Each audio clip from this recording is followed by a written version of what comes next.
আমি দারাজ থেকে একটা পণ্য অর্ডার দিয়েছিলাম, তো আসলে দেখি খুলে যেন এটা আসলে ঠিক আছে কিনা। আপনারা সাথে থাকেন।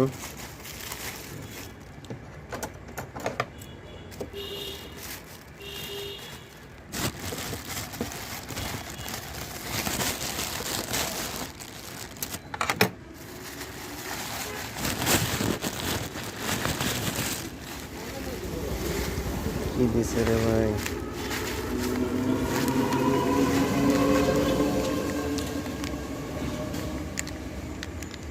চিন্তা করা যায় এটা তো আমার ঠকাইছে। ঠকাইছে বলতে আসলে এমনি যেটা দেওয়ার কথা ওইটা আরো বড় ছিল। দারাজ থেকে যেটা আমি অর্ডার দিছিলাম ওইটা আরো বড় ছিল। এখন কি এটা কি কাটবো না?